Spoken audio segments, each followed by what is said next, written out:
नमस्कार, स्वागत है आपका। आप देख रहे हैं इंडिया बोल रहा है। मैं हूं आपके साथ विवेक शांडिल्य। पूरी दुनिया में आज एक ही सवाल है, क्या अमेरिका अब दुनिया का सबसे ताकतवर मुल्क नहीं रहा?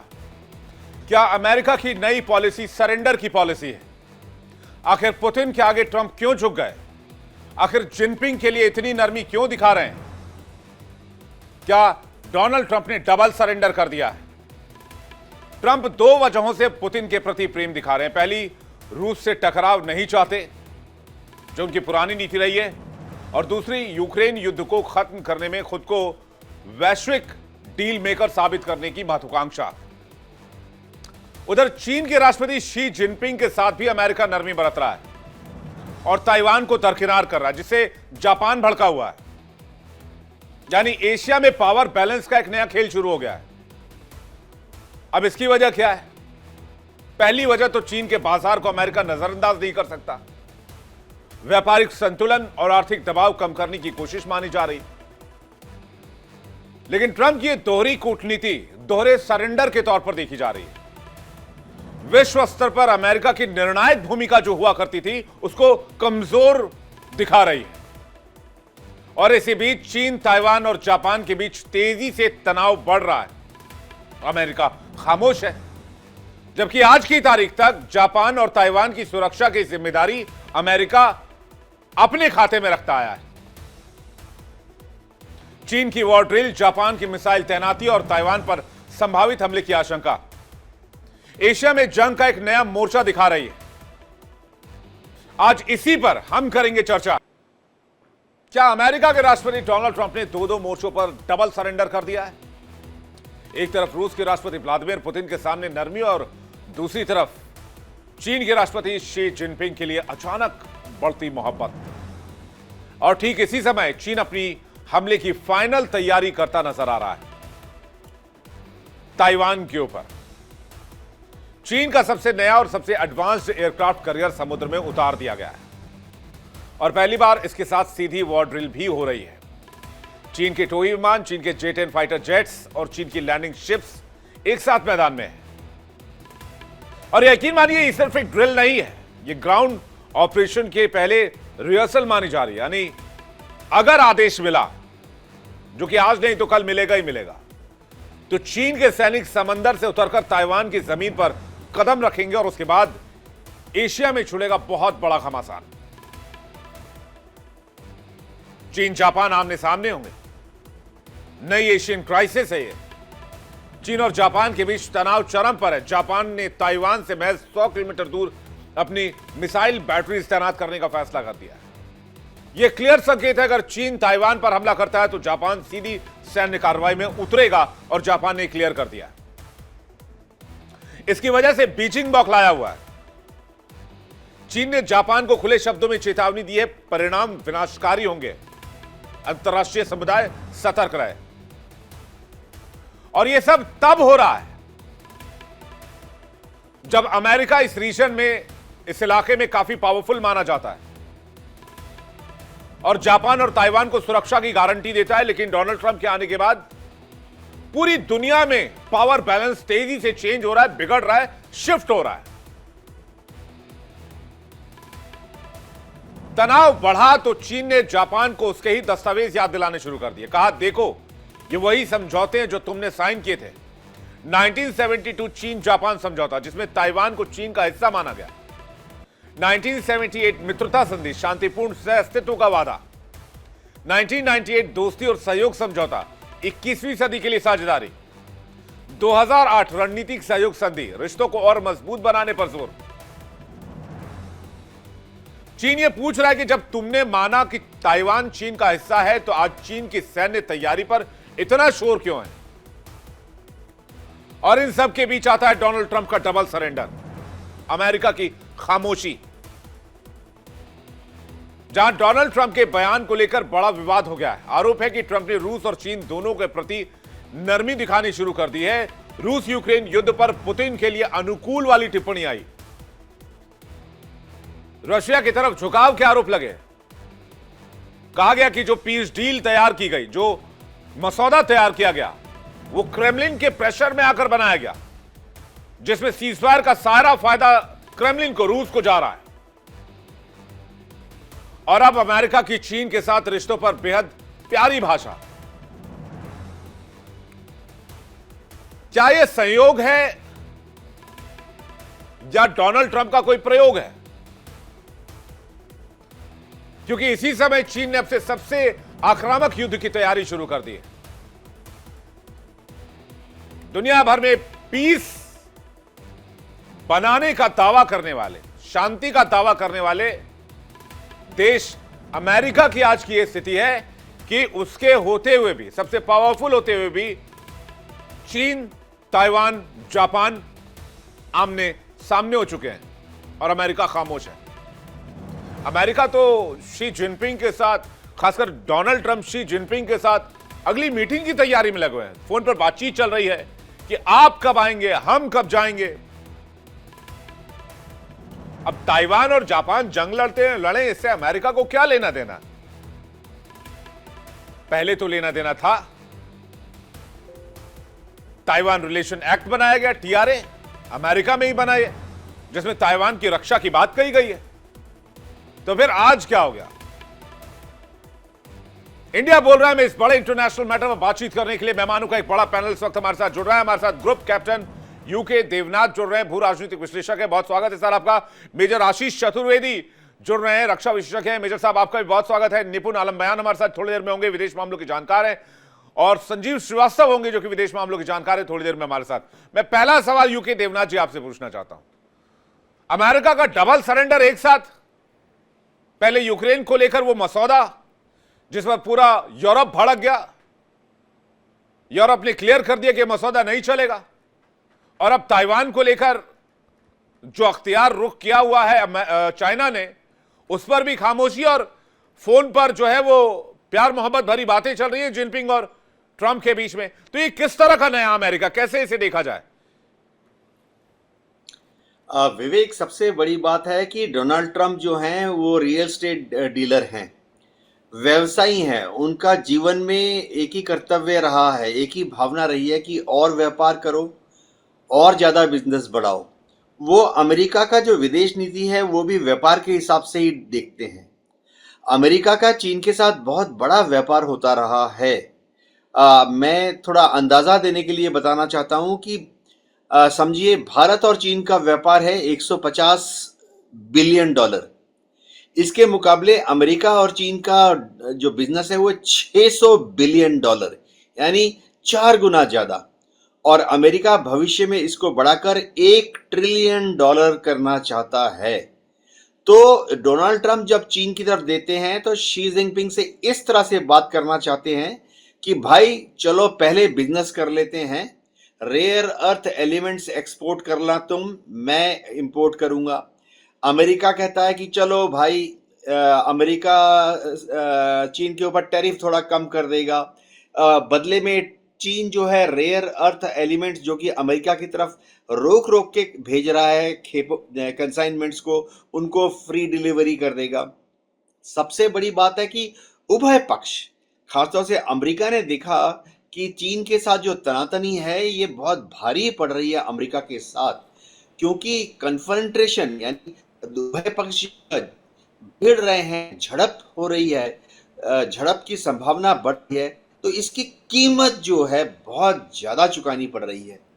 तो चाहते हैं अब शी जिनपिंग के साथ बात कर लें और उनकी जो प्रेसिडेंसी है बाकी समय चीन के साथ झड़प ना हो। सेम चीज़, सेम पॉलिसी वो यूक्रेन के साथ फॉलो कर रहे हैं, यूक्रेन के ऊपर दबाव डाल रहे हैं, जेलेंस्की को मजबूर कर रहे हैं कि वो रूस के साथ शांति वार्ता के लिए बैठ जाएं। जो डोनाल्ड ट्रंप हैं वो चाहते हैं कि जेलेंस्की चुपचाप डॉटेड लाइन पर साइन कर दे। अब डॉटेड लाइन है क्या? सबसे बड़ी बात है कि जो पूर्वी दोनबास का इलाका है, दोनेत्स्क, लुहांस्क, ज़ैपोरिज़िया, खेरसोन और तो और क्रीमिया भी हमेशा के लिए यूक्रेन रूस को सौंप दे। इससे अमेरिका को क्या फायदा है? 3-4 फायदे हैं। एक तो है, डोनाल्ड ट्रंप खुद कह चुके हैं कि अभी तक वह इस युद्ध में यूक्रेन को 350 बिलियन डॉलर का हथियार दे चुके हैं। ये समझना पड़ेगा कि यूक्रेन ने इनकी पेमेंट आज तक नहीं की है। यूक्रेन इनकी पेमेंट करने की क्षमता नहीं रखता है, और अगर उनको इन हथियारों की पेमेंट करनी पड़े, यानी अमेरिका देगा हथियार यूक्रेन को और उसकी पेमेंट यूरोप करेगा, तो यूरोप के देशों को अपनी जीडीपी का 5% अमेरिका को देना पड़ेगा, और ये पैसे अभी तक अमेरिकन कैपिटलिस्ट के जेब में पहुंचे नहीं हैं।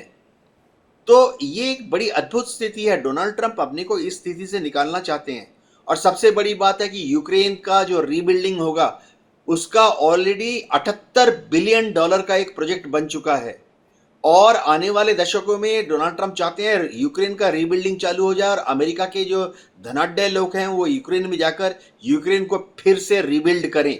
$78 बिलियन का बिजनेस मिलेगा। मतलब डोनाल्ड ट्रंप को बस डॉलर ही डॉलर नजर आ रहा है। विवेक, डोनाल्ड ट्रंप रिपब्लिकन पार्टी को रिप्रेजेंट करते हैं। रिपब्लिकन पार्टी अमेरिका के धनाढ्य लोगों की पार्टी है। उनकी दुनिया में एक ही मकसद है कि कैसे ज्यादा से ज्यादा बिजनेस किया जाए, ट्रेड किया जाए और पैसा कमाया जाए। ये ताइवान रिलेशन एक्ट का क्या होगा, जिसमें जिमी कार्टर ने ताइवान की सिक्योरिटी का प्रॉमिस किया हुआ है, अमेरिका ताइवान की रक्षा करेगा? हाँ, अब जब वो पहुंच रहे हैं शी जिनपिंग से हाथ मिलाने, पिछले महीने भी उन्होंने शी जिनपिंग से दक्षिण कोरिया में हाथ मिलाया था, तो एक हाथ मिलाने वाली एक अंडरस्टैंडिंग हो जाती है कि चीन ताइवान के ऊपर मिलिट्री हमला नहीं करेगा, बदले में अमेरिका भी चीन के पास जो वेपन डिप्लॉयड हैं उनका उपयोग ताइवान की जमीन से नहीं करेगा। ये बहुत फाइन बैलेंस है। देखिए, चीन तो जो चियांग काई शेक थे वो तो अलग हो गए थे चीन से लड़ झड़ कर 1949 में फॉर्मोसा। तो अब चियांग काई शेक के बाद से लेके आज तक अगर आप देखें 80 साल में, चाहे वो माओ हो, माओ त्से तुंग हो, चाहे चाओन लाई हो, उसके बाद आज की तारीख में शी जिनपिंग, किसी ने भी ताइवान को इन्वेड करने की हिम्मत नहीं की है। इसका बहुत बड़ा रीजन है कि अमेरिका कहता है कि इन्वेड करोगे तो अमेरिका हमला करेगा। अमेरिका कहता है कि अगर ताइवान को इन्वेड नहीं करोगे तो अमेरिका हमला नहीं करेगा। बट डराने के लिए जापान के ओकिनावा में बहुत सारी तैनाती की हुई है अमेरिकन नेवी की। डराने के लिए दक्षिण कोरिया के बुसान में बहुत बड़ा एयरबेस, नेवल बेस बनाया हुआ है अमेरिका ने। फिलीपींस में 4 एयरबेस, नेवल बेस बना लिया अमेरिका ने। ये तरीका है चीन पर दबाव डालने के लिए कि ताइवान पर हमला ना करना, बदले में अमेरिका जो है बिजनेस कर करके चीन को अमीर बनाएगा और उससे अमेरिका भी अमीर बनेगा। नहीं, ये कमाल का वर्ल्ड ऑर्डर दिख रहा है जिसमें अमेरिका दोस्ती कर रहा है रशिया के राष्ट्रपति पुतिन से, अमेरिका दोस्ती कर रहा है चाइना के राष्ट्रपति शी जिनपिंग से। ये तो बड़ा साउथ और वेस्ट का बड़ा झालमुड़ी सा हिसाब किताब हो गया। समझ में ही नहीं आ रहा है कि कौन किसके फेवर में और कौन किसके साथ है और कौन कैसे पूरी दुनिया को चलाने की कोशिश कर रहा है। मेजर साहब का रिएक्शन चाहेंगे, उसके बाद हमारे साथ संजीव श्रीवास्तव भी जुड़ गए, विदेश मामलों के जानकार, स्वागत है आपका, और निपुण आलम मयान भी हमारे साथ जुड़ गए हैं। निपुण जी, आपका भी बहुत बहुत स्वागत है। मेजर साहब, निश्चित रूप से जो बातें कही गई बिल्कुल सही हैं, सारे पॉइंट्स कवर कर दिए गए हैं। ये बात सही है कि डोनाल्ड ट्रंप जो है वो केवल बिजनेस के नजरिए से देख रहे हैं कि आर्थिक रूप से फायदा अमेरिका को कहाँ होगा, और उसी हिसाब से फैसले कर रहे हैं। चाहे जिससे हाथ मिलाना पड़े वो हाथ मिलाने को तैयार हैं। ये बदलती हुई दुनिया की जो इकोनॉमी है और जो पावर बैलेंस है, ये उसका एक नया प्रतीक है। एक जमाना था जब अमेरिका की बहुत ज्यादा मोनोपोली थी, लेकिन आप देखेंगे कि आने वाले वर्षों में कहीं ना कहीं अमेरिका की मोनोपोली जो है वो कम होती जाएगी, और उसके संकेत आपको आज दिखने लग गए हैं। और वैसे भी मैं पहले भी, देखिए, जब आपने एक बार सवाल किया था तो मैंने कहा था कि अमेरिकन जो हैं वो गीदड़ भक्की ज्यादा देते हैं। वो इतनी जल्दी लड़ने में, जिसे हम कहते हैं कि बिल्कुल सेनाएं सामने आ जाएं, उस तरीके की लड़ाई के लिए वो लोग कभी तैयार जल्दी होते नहीं हैं। ये तो हमारे देश की भूमि है जो सूरमा पैदा करती है, जहां 120 जवान 3000 सैनिकों के सामने खड़े हो जाते हैं और आखिरी सांस, आखिरी गोली तक लड़ते हैं। 120 जवान हमारे 45 टैंकों के सामने खड़े हो जाते हैं, उनके साथ हजारों सैनिक होते हैं। बैटल ऑफ लोंगेवाला, जिसपे एक मूवी भी बनी, बॉर्डर, हमारा ही वो देश है जहां 21 सैनिक 10,000 अफगानों को 2 दिन तक रोक करके रखते हैं। तो उनमें और हम में फर्क है साहब। उनका इतिहास जो है वो कलम से लिखा गया है और हमारा इतिहास जो है वो खून से लिखा हुआ है। बहुत फर्क है उनमें और हम में, हमारी सोच उनकी सोच में फर्क है। वो लोग बिजनेस माइंडेड हैं, हम लोग दूसरे तरीके से सोचते हैं। उनकी सोच वहीं तक सीमित है और वो उसी तरीके से देखेंगे और भविष्य में भी आप देखेंगे कि उसी तरीके से फैसले भी होंगे। लेकिन मेजर साहब, कल को आज अगर ताइवान को इन्वेड करता है चाइना, अभी अरुणाचल को लेकर नई कंट्रोवर्सी उसने शुरू कर दी है, आपने वो स्टोरी देखी ही होगी, तो ये अगर तो पावर बैलेंस या अगर उथल पुथल हुआ तो सब कुछ इसकी चपेट में आएगा। मेरा कंसर्न थोड़ा उस साइड भी है कि ग्लोबल साउथ में चाइना हरकतें करेगा, फिर बदमाशियां करेगा। अगर देखिए, अगर ताइवान की तरफ वो आगे बढ़ता है और उसको सफलता मिलती है, मतलब उसको बिना सैन्य शक्ति का इस्तेमाल किए हुए ताइवान को अगर वो अपने कब्जे में लेता है, तो कहीं ना कहीं उसकी हिम्मत बढ़ेगी। और जो अभी आपने जिसका जिक्र किया कि अरुणाचल में और हमारे जो और जगह कहीं उनके साथ डिस्प्यूट है चाइना के साथ, लाइन ऑफ एक्चुअल कंट्रोल को लेकर के, एलएसी को लेकर के, ऐसे मुद्दों पे फिर हमारे लिए जो है कहीं ना कहीं कंसर्न जो है वो बढ़ता है। और मुझे लगता है कि कहीं ना कहीं हमें भी अपना डिप्लॉयमेंट उसी तरीके से अलाइन अभी से कर लेना चाहिए। ठीक है, संजीव जी से सवाल है कि आखिर डोनाल्ड ट्रंप को या अमेरिका को दो दो मोर्चे पर सरेंडर करने की जरूरत क्यों पड़ी? और पुतिन के सामने भी सरेंडर नजर आ रहे हैं और जिनपिंग के सामने भी सरेंडर नजर आ रहे हैं। अब उनका पुराना अलाय यूक्रेन भी गया तेल लेने और ताइवान भी जाए तेल लेने, उनको फर्क नहीं पड़ता इस बात से। विवेक जी, नहीं, देखिए, मैं इसे सरेंडर नहीं कहूंगा। ये एक डिप्लोमेटिक जो एंगेजमेंट्स और डोनाल्ड ट्रंप का जो एक तरीका रहता है कि वो अपने जो भी एडवर्सरीज है उनके साथ जो एक डील वगैरह करने की भी जो उनकी आदत है, और जैसा कि वो बोस्ट भी करते हैं कि उन्होंने पूरे जीवन भर डील्स ओवर डील्स की है, आर्ट ऑफ डील नामक किताबें लिख डाली है। और वो तो जो है नॉर्थ कोरिया के तानाशाह किम जोंग उन से भी हाथ जा करके मिला लेते हैं, ईरान से भी कहते हैं कि नहीं, ईरान के साथ मैं वहां पे जो न्यूक्लियर ठिकानों पर जो बम तो गिराता हूं, लेकिन यदि कल को ईरानियन हमसे बात करना चाहते हैं तो मैं बात भी करने के लिए तैयार हूं। तो ये जो डोनाल्ड ट्रंप का जो एक अनकन्वेंशनल जो डिप्लोमेटिक स्टाइल है, ये उसका पार्ट है कि वो चाइना के साथ और रशिया के साथ भी लगातार एंगेज करने की कोशिश करते हैं। रशिया बाइडेन के लिए जाहिर है कि सबसे बड़े शत्रु के तौर पे था, लेकिन डोनाल्ड ट्रंप के लिए राष्ट्रपति पुतिन शत्रु नहीं है। वो कहते हैं कि राष्ट्रपति पुतिन से हमारे बड़े अच्छे संबंध रहे हैं और मैं उनके ऊपर उनसे पहले भी मिलता रहा हूं, उनसे बातचीत होती रही है। और उसी तरीके से वो सभी के बारे में कहते हैं, चाहे वो फ्रेंड्स हो चाहे वो एडवर्सरीज हो। तो ये डोनाल्ड ट्रंप का जो वर्किंग स्टाइल अलग है, भिन्न है, बिजनेस माइंडेड अप्रोच मैं इसको कहूंगा। और जाहिर है कि वो ट्रांजेक्शनल तो है ही, कॉस्ट बेनिफिट एनालिसिस करते हैं, एडवर्सरीज से भी की धरती से भी जो है अपने लिए फायदे कैसे एक्सट्रैक्ट करना है। अगर कोई किसी को सीखना हो तो डोनाल्ड ट्रंप से सीखे, उसके सबसे बड़े एग्जाम्पल है कि वो एडवर्सरीज से भी वहां पर एडवर्सरीज के कोर्स से भी वो ऑयल को और रिसोर्सेज को कैसे एक्सट्रैक्ट करना है, ये डोनाल्ड ट्रंप से अच्छा कोई नहीं जानता दुनिया में। ये बात बिल्कुल सच है। और एडवर्सरीज को वो भ्रमित भी कर देते हैं इस तरीके से। एडवर्सरीज समझ ही नहीं पाता है कि यूनाइटेड स्टेट्स ऑफ अमेरिका सोच क्या रहा है। वो राष्ट्रपति पुतिन को कहेंगे कि वो हमारे दोस्त हैं, उसी तरीके से अब ये शी जिनपिंग को भी कह रहे हैं कि इज ए ग्रेट लीडर, वो सोच और उससे हम मिलना चाहते हैं, चाइना बड़ा अच्छा दोस्त है, मैं उनसे बात करता हूँ। प्राइम मिनिस्टर मोदी को भी वो अपना दोस्त बताते हैं, लेकिन अगले दिन वो टैरिफ भी लगा देते हैं, अगले दिन भी कुछ और भी कर देते हैं। तो ये डोनाल्ड ट्रंप का जो एक बहुत ही अनकन्वेंशनल, अनप्रेडिक्टेबल भी मैं कहूंगा वर्किंग स्टाइल है, और उसको पूरी दुनिया समझ भी रही है। और मेरा ऐसा मानना है कि जो मेरा असेसमेंट है कि वो उनका जो सारा अप्रोच होता है वो बिजनेस माइंडेड होता है। वो कैसे फायदा उठाना है, उसके लिए वो ये नहीं देखते कि उनका फ्रेंड है कि पड़ोसी है कि पार्टनर है कि एडवर्सरी है। जहां कहीं भी उन्हें फायदा मिलेगा वहां पर वो मिल जाएंगे। मुल्ला मुनीर को लंच पे बुला लेना और उसके बाद नॉर्थ कोरिया के तानाशाह से उसके घर में जाकर के मिल लेना, जाहिर है कि ये सारे काम डोनाल्ड ट्रंप ही कर सकते हैं। अमेरिका का कोई अन्य जो दूसरा नेता है वो इस तरीके का काम नहीं कर सकता। कोई भी जेन्युइन लीडर पाकिस्तान के साथ असीम मुनीर शहबाज शरीफ के साथ क्यों मिलना चाहेगा?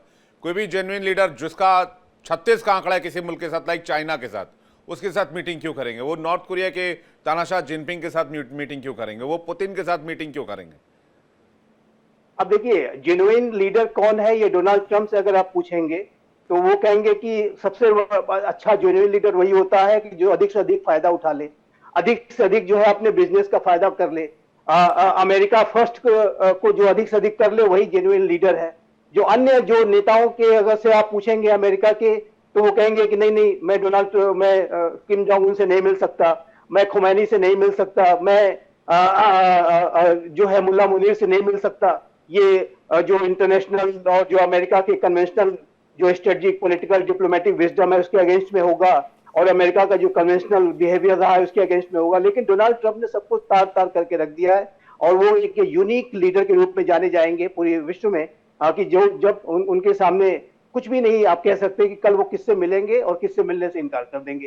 तो ये जो पूरी सिचुएशन है उसको हमें अच्छी तरह समझना होगा कि डोनाल्ड ट्रंप का सबसे बड़ा जो हित है वो है अपने लिए फायदा उठाना, और अमेरिका फर्स्ट, पूरी दुनिया के लिए वो अमेरिका फर्स्ट करते हैं। अमेरिका के अंदर रिपब्लिकन पार्टी फर्स्ट और ultimately obviously Donald Trump first.